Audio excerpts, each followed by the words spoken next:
No one is born obedient. The child does not arrive tame. It arrives restless, reaching, demanding, breaking rules simply by existing. Every new life begins with a flame. Curiosity, hunger, defiance. A fire that does not ask permission to burn. But then the taming begins. 1,000 hands reach for you. Parents, teachers, laws, traditions, each one whispering the same command. Be smaller, be safer, be easier to control. They call it education. They call it morality. They call it protection. Nietzsche called it something else, the slow domestication of the human spirit, the reduction of the wild animal into the house dog, obedient, predictable, harmless. This is how a herd is made, not through violence but through repetition, by rewarding submission and punishing difference, by convincing you that comfort is freedom, that the cage is shelter, that obedience is virtue. And most accept it. Because taming feels easier than burning. Because to remain untamable is to carry the weight of freedom, to risk exile, to invite misunderstanding. But Nietzsche did not write for the herd. He wrote for the few, those who still feel that wild flame inside them, even when the world tells them to smother it. He wrote for the untamable. This is his challenge. To live not as the obedient, but as the dangerous. Not as the house dog, but as the wolf. Not as the tamed soul, but as the fire that refuses to go out. And if you dare to live this way, even for a single breath, then you will understand what Nietzsche meant when he said, "Live dangerously." Chapter 1. The symptom. The taming of the soul. We rarely notice it happening. The taming does not arrive with chains or prisons. It arrives with rewards, with gentle corrections, with the quiet pressure to be good. As a child, you learn quickly what earns praise and what earns silence. You laugh too loudly. Someone tells you to quiet down. You ask too many questions. Someone tells you to stop being difficult. You move with too much energy. Someone tells you to sit still. And so the flame bends. Not extinguished, but reshaped, forced into smaller containers until it fits the world's expectations. Nietzsche saw this not as an accident, but as a system. Every society, he said, depends on taming, because wildness is unpredictable. Wildness does not bow to authority, does not respect tradition, does not easily fit into roles. And a society that cannot tame its members cannot survive. So it creates rituals of obedience, schools that reward memorization over imagination, workplaces that value loyalty over genius, families that praise compliance over individuality. And slowly, without noticing, the restless child becomes the cautious adult. The wolf becomes the house dog. But the price of this transformation is hidden, and it is enormous. Because what is lost in the process is not just freedom, but vitality itself. Look around, Nietzsche would say, at the faces on the train, at the co-workers in the office, at the endless hum of small talk and shallow entertainments. Do you see joy there? Do you see fire? Or do you see something quieter, something dulled, something restrained? The symptom of taming is not peace, it is restlessness. It is the gnawing sense that life is smaller than it should be, that something essential has been bartered away for the illusion of safety. We feel it most in those moments when the mask slips, when, for a fleeting second, you remember the child you once were, the one who wanted to run, to climb, to question, to scream, to create. And for a heartbeat, you feel the cage around you. Most dismiss this as immaturity, nostalgia, or foolishness. But Nietzsche insisted it is not childish at all. It is the truest instinct we have. The refusal to be reduced. The refusal to be tamed. The tragedy is that we mistake taming for maturity. We call it growing up, when what it really means is shrinking down. We confuse silence for wisdom, obedience for morality, exhaustion for stability. And in this confusion, the wild soul disappears into the gray. But the wild does not die easily. It lingers, even under years of suppression. It stirs at night, when you imagine walking away from everything.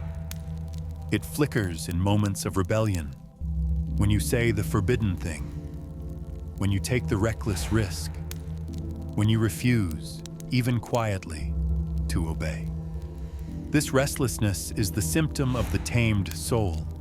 It is the body remembering that it was not meant to crawl. It is the spirit remembering that it once had claws. And Nietzsche's diagnosis was simple, brutal, and liberating. If you feel this restlessness, this ache, this gnawing dissatisfaction, it is not proof that you are broken. It is proof that you are alive, and that you have not yet been fully domesticated. Most will bury that feeling because it is uncomfortable. But Nietzsche would tell you, do not bury it. Follow it, because it is the last trace of your untamable fire and the only path back to yourself. Chapter 2. The Frame. Nietzsche's View. For Nietzsche, life was never about comfort. It was never about safety or stability or the quiet satisfaction of belonging. Life at its core was struggle, an endless surge of energy striving to expand, to overcome, to become more. He called this the will to power, not power in the narrow sense of domination over others, but power as the fundamental movement of life itself, the drive to grow, to create, to shape, to resist limitation. A tree reaching toward the sun, breaking through stone to find soil. A river cutting its own path through rock. A human being refusing to be defined by the roles imposed upon them. All of this, Nietzsche said, is the will to power. But society cannot tolerate this raw force, because the will to power disrupts order. It threatens institutions, traditions, and hierarchies. So societies invent systems to restrain it. Morality becomes one of these systems. Rules about good and evil emerge, not as eternal truths, but as strategies of control. Obedience is praised as virtue. Defiance is condemned as sin. The free spirit is recast as dangerous, selfish, immoral. And slowly, the herd forms. The majority, content to obey, to blend, to follow, to never ask where the rules came from. The herd lives for comfort, for safety, for predictability. It does not want freedom. It wants reassurance. Nietzsche's fury was not directed at the herd for existing, but at the tragedy of those who could be more. Those who felt the fire of the will to power within them, choosing to extinguish it for the sake of belonging. To him, the untamable spirit was not a metaphor, but a necessity. Without it, humanity stagnates. Without it, culture collapses into mediocrity. Without it, life itself loses its vitality. This is why Nietzsche urged us to live dangerously. Not recklessly, not without thought, but dangerously in the sense of refusing the false safety of the herd. To build your house on the edge of a volcano, to set sail into uncharted waters, to fight not only against the world, but against your own instincts, to settle, to obey, to shrink. In his writings, the free spirit is not a comfortable figure. It is a lonely one.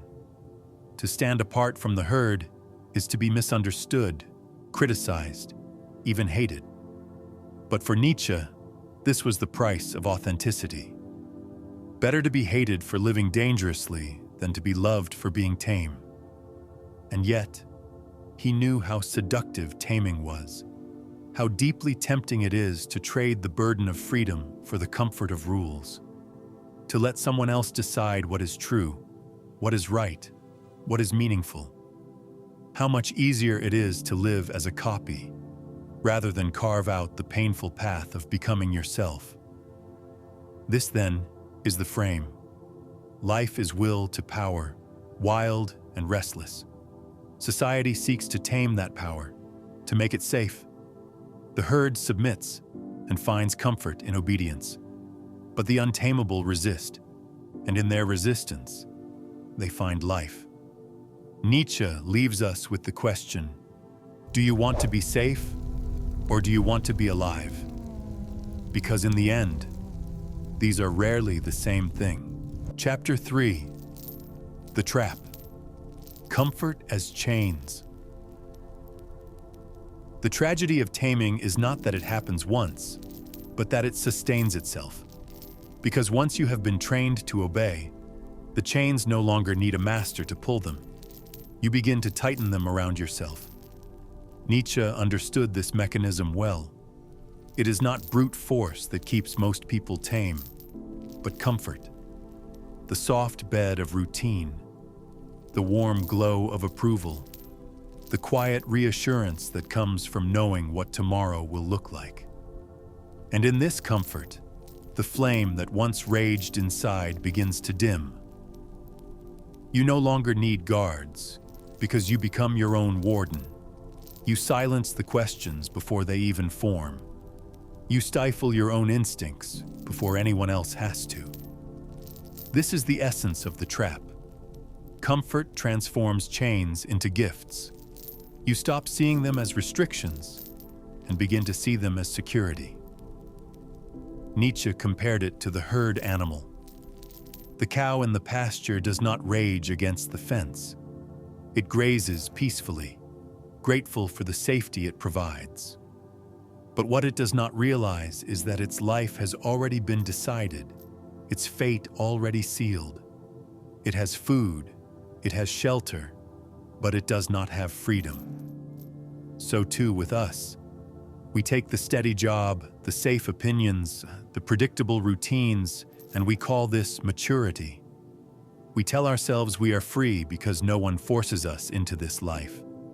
But Nietzsche would laugh at this illusion. A cage is still a cage, even if you build it yourself. And the cruelest part is this. The longer you live inside the comfort, the more freedom begins to terrify you. When the door to the cage swings open, you do not rush out. You hesitate. Because beyond that door lies uncertainty, risk, danger. And after years of taming, danger feels unbearable.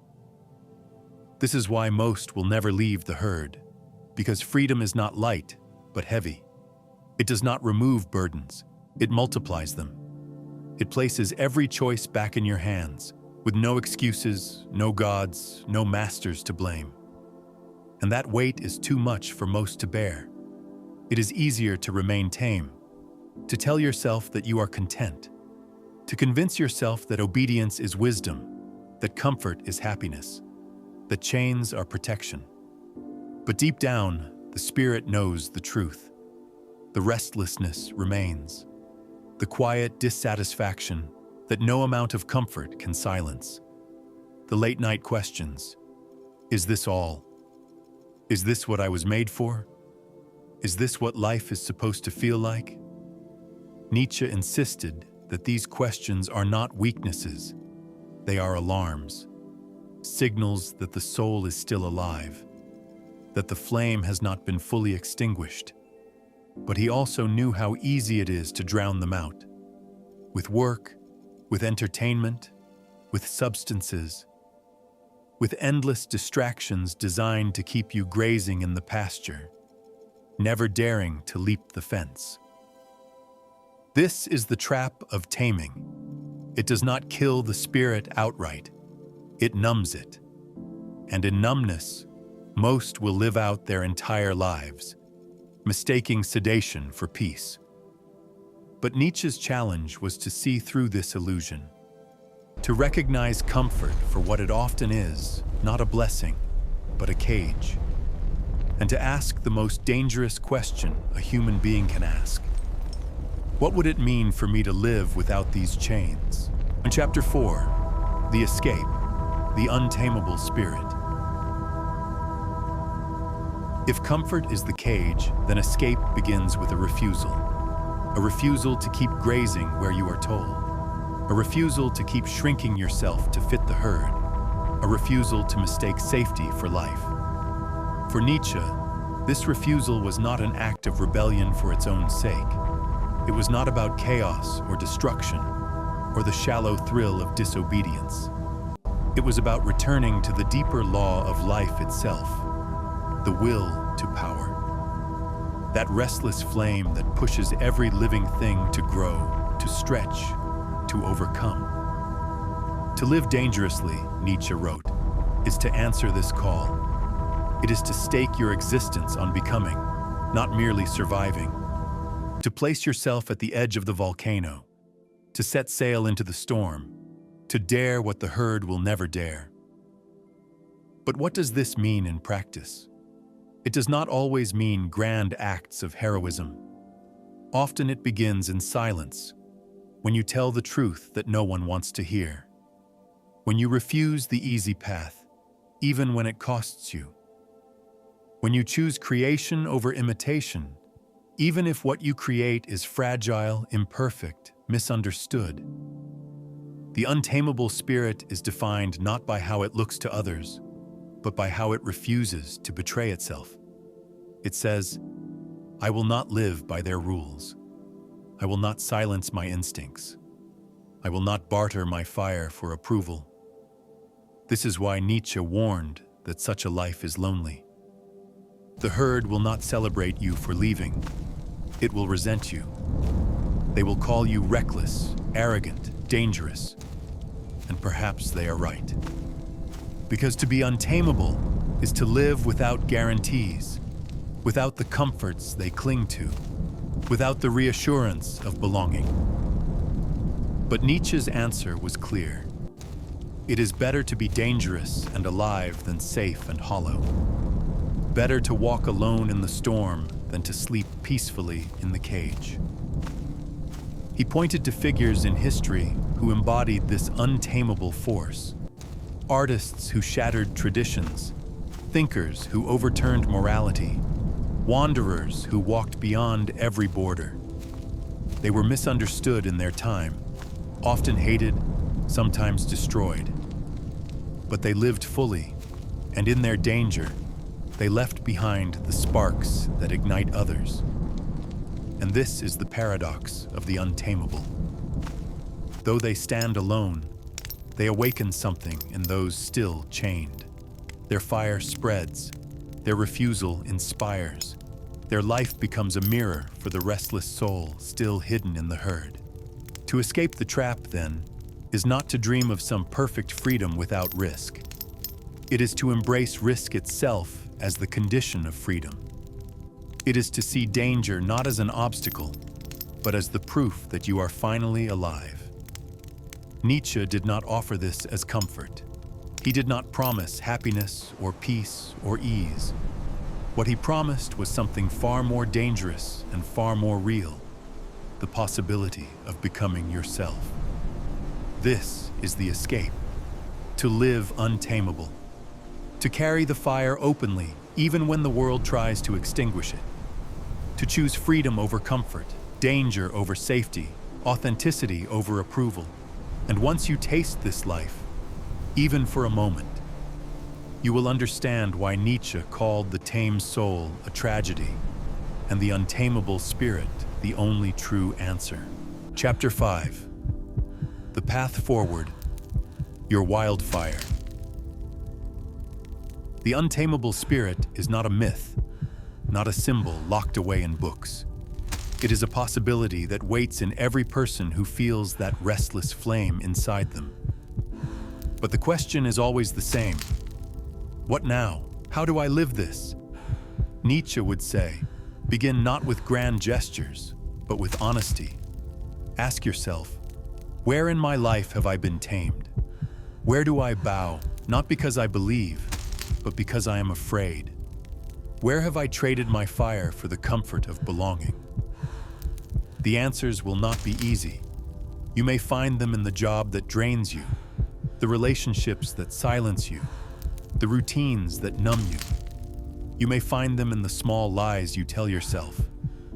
I'm fine, I'm safe, this is enough. To recognize these chains is painful, but it is also the first act of rebellion. Because once you see them clearly, you can no longer pretend they are freedom. The next step is risk. Not the reckless leap into chaos, but the deliberate act of choosing danger over numbness. This may mean speaking the truth you have buried, even if it costs you approval. It may mean leaving the role you were assigned, even if it means stepping into uncertainty. It may mean creating something no one asked for, something fragile, but something that is truly yours. These acts may look small from the outside, but within, they are volcanic, because each one chips away at the walls of the cage, letting the fire breathe again. Nietzsche believed that a life worth living is not measured in comfort, but in intensity. Not in how safe you are, but in how fully you burn. And that burning is not easy. It will isolate you. It will terrify you. It will demand everything you are, but it will also give you what nothing else can. The taste of freedom, raw and undeniable. To walk this path is to accept that you may never be understood by the herd, that you may always be called reckless, dangerous, untamable. But Nietzsche's answer is simple. Better to be dangerous than domesticated. The path forward is not about becoming someone else. It is about remembering who you were before the taming began. The child who reached, who questioned, who burned without shame. That fire is still there. It has waited for you beneath the layers of obedience and fear. So begin small, but begin. Say the forbidden truth. Take the dangerous step. Create the thing that terrifies you. Each act of untaming will remind you that the fire is not gone. It only needs air. And over time, those small rebellions become a life. A life not of safety, but of vitality. A life that refuses to bow, that carries the wild flame openly, that proves by its very existence that taming is not the only destiny. This is the path forward. Not to wait for freedom to be handed down, but to claim it in each dangerous choice. Not to beg for permission, but to live as if your life itself is the permission. Not to extinguish the fire, but to let it burn until others feel its heat and remember their own. Nietzsche's challenge is not easy, but if you accept it, if you dare to be untamable, then you will know a truth the herd will never touch. That life in all its pain and risk and danger was never meant to be safe. It was meant to be lived. Freedom will always terrify you. That will never change. Because freedom is not a gift handed down. It is a fire you must claim. And once you do, there is no going back. The world will keep trying to tame you. It will offer comfort, approval, safety, all the chains disguised as blessings. But Nietzsche's challenge remains the same. Do not let them domesticate your spirit. Live dangerously, burn fiercely, become untamable, and if you dare to walk this path, even for a single step, you will taste something the herd will never know. The raw, undeniable truth of being fully alive. This is what Nietzsche left us. Not reassurance, but a challenge. Not safety, but a call to danger. Not a map, but a torch. What you do with it is yours alone. So ask yourself now, where am I still tame? And what would it mean today to let the fire lead me instead of the cage. If this journey speaks to you, if you too are searching for the untamable within, then subscribe to our channel. Because every week, we dive deeper into the ideas of Nietzsche, Jung, Camus, and others who dared to challenge the herd. This is not about safety. It is about waking up. And your untamable fire has only just begun.